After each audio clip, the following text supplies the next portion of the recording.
नमस्कार दोस्तों, मैं सोनम जैन और आप सभी देख रहे हैं सोनम जैन की कहानियाँ। और आज की कहानी है साजिश भाग 2। यदि आप सभी को मेरे द्वारा लिखी गई यह कहानी पसंद आए तो चैनल को सब्सक्राइब कर लीजिएगा और पास में जो बेल आइकन का बटन है उसे प्रेस करना बिल्कुल ना भूलें, क्योंकि उसी से मिलेंगे आप सभी को मेरी आने वाली हर कहानी की नोटिफिकेशन। कहानी पसंद आने पर वीडियो को लाइक जरूर कर दीजिएगा, क्योंकि जब आप करते हैं वीडियो को लाइक तो मुझे मिलती है कहानियाँ लिखने के लिए प्रेरणा, और कहानी को अपनों के साथ शेयर करना बिल्कुल ना भूलें। तो चलिए बिना टाइम वेस्ट किए कहानी शुरू करते हैं। मुकेश जी मोहिनी जी से कहते, हो गई ना तैयारी चलने की? हाँ हो गई तैयारी, वैसे एक बात समझ में नहीं आ रही।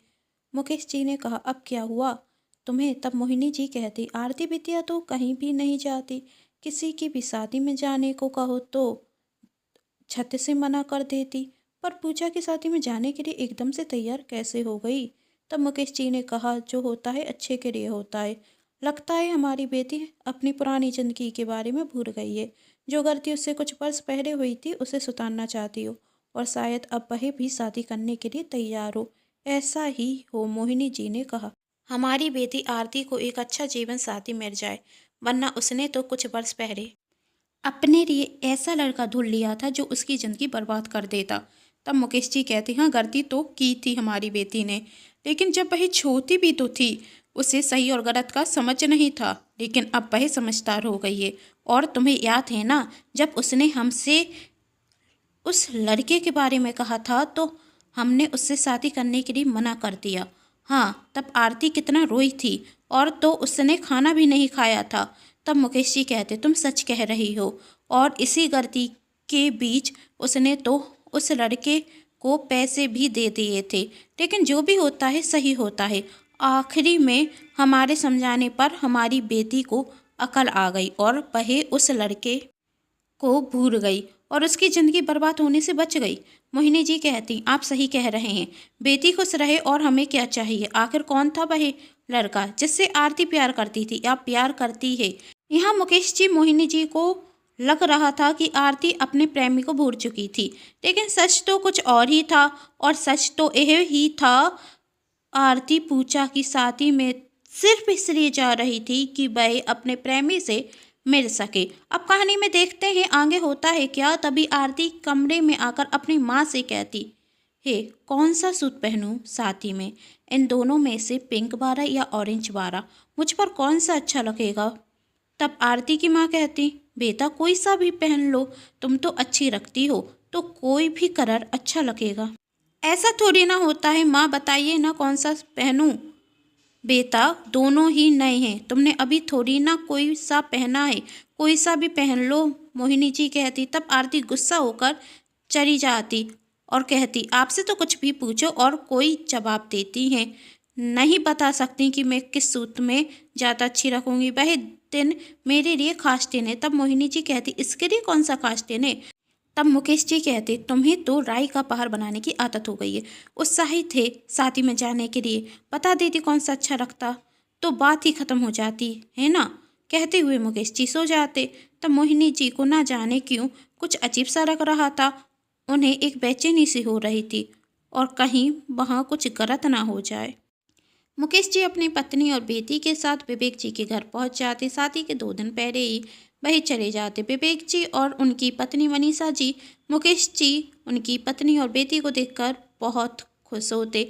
तभी पूजा वहां आकर आरती से कहती, आरती तू तो कितनी बड़ी हो गई, याद है ना हम बचपन में खेला करते थे और मुझे बहुत अच्छा लगा कि तू मेरी शादी में आई।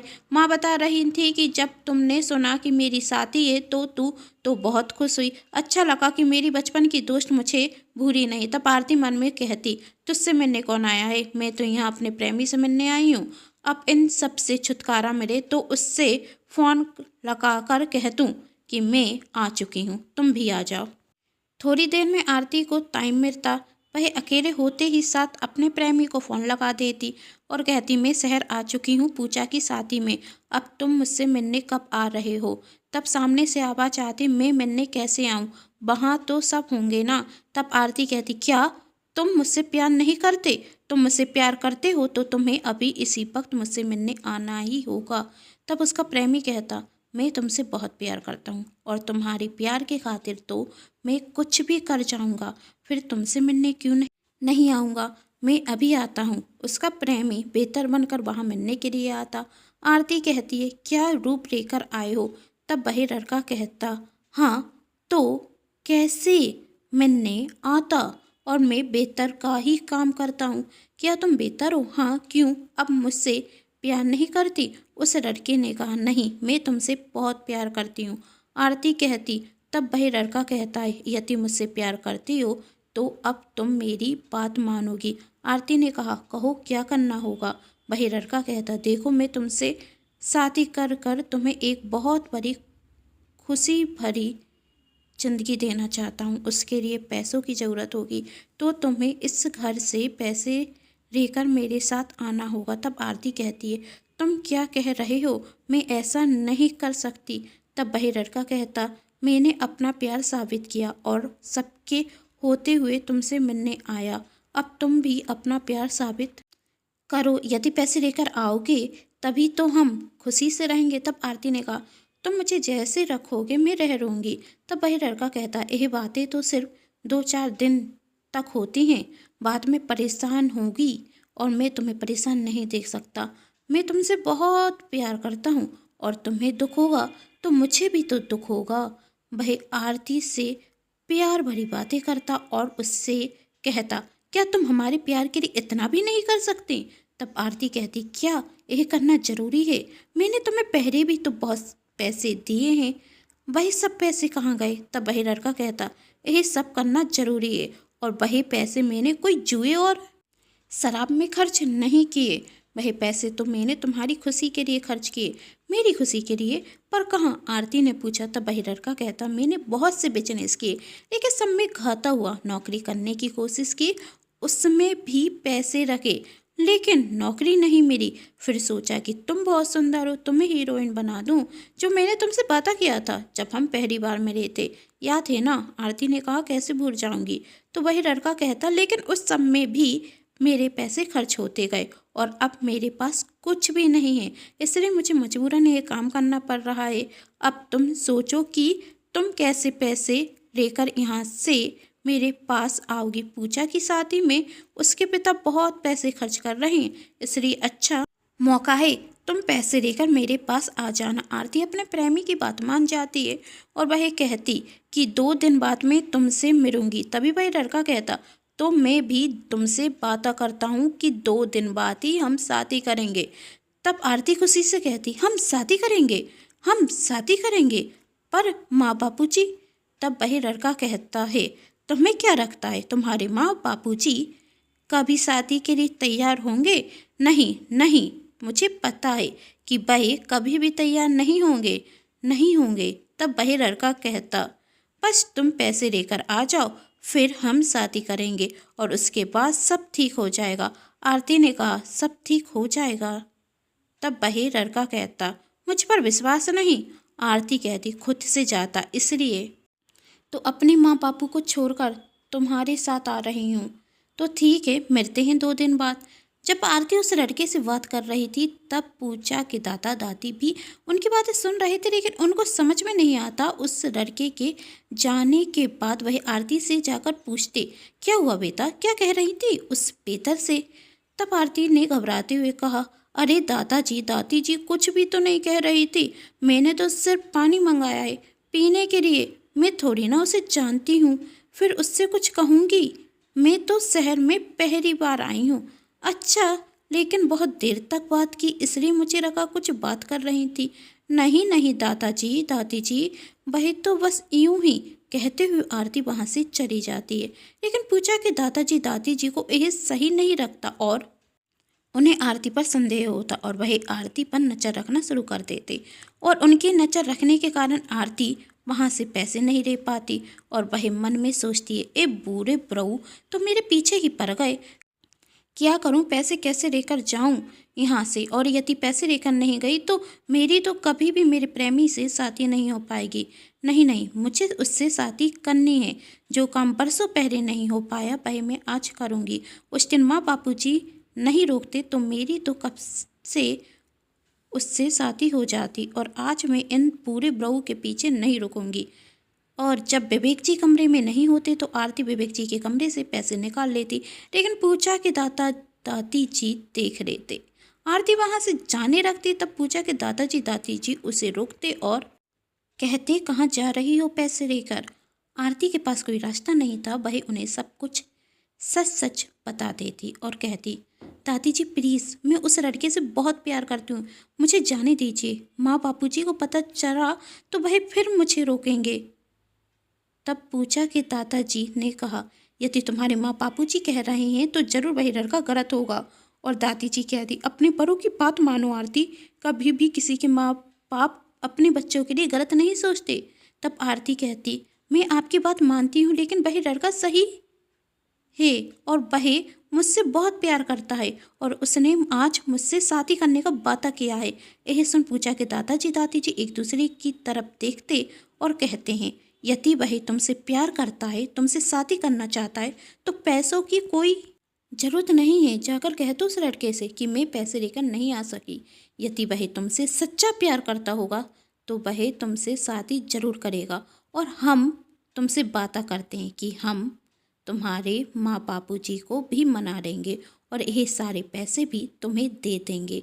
बस तुम उससे एक बार कहो कि तुम पैसे लेकर नहीं आ सकें। तब आरती कहती, तो आपको भी संदेह है मेरे माँ बापूजी की तरह उस लड़के पर, मेरे प्रेमी पर? तो मैं जाकर कह देती हूँ उससे, लेकिन आप लोग अपनी बातें से पीछे मत हटना। तब पूजा के दादी जी कहते, तुम भी हमारी पोती की तरह हो और हमने जो वादा किया है तुमसे वही जरूर निभाएंगे। पहले तुम अपने प्रेमी को जाकर कहो कि तुम पैसे लेकर नहीं आई हो। आरती कहती, ठीक है कि मैं ऐसा ही करूँगी। और वही अपने प्रेमी के पास जाती, तब उसका प्रेमी उससे कहता, क्या तुम खाली हाथ आई हो? तब आरती ने कहा, नहीं, मैं अपने साथ अपने कपड़े लेकर आई हूँ। तब वही लड़का कहता, मैं कपड़ों की बात नहीं कर रहा हूँ, पैसे कहाँ हैं? पैसे होंगे तो हम नए कपड़े खरीद लेंगे। तब आरती ने कहा, मैं पैसे लेकर नहीं आ सकी। जब मैं पैसे निकाल रही थी तो पूजा के दादी जी ने मुझे देख लिया। अच्छा, तो तुम अपने साथ पैसे लेकर नहीं आई हो? उस लड़के ने कहा। तब आरती कहती है, नहीं आई हूँ और मैं तुमसे यह कहना चाहती हूँ कि मुझे ज़्यादा पैसों की कोई ज़रूरत नहीं है।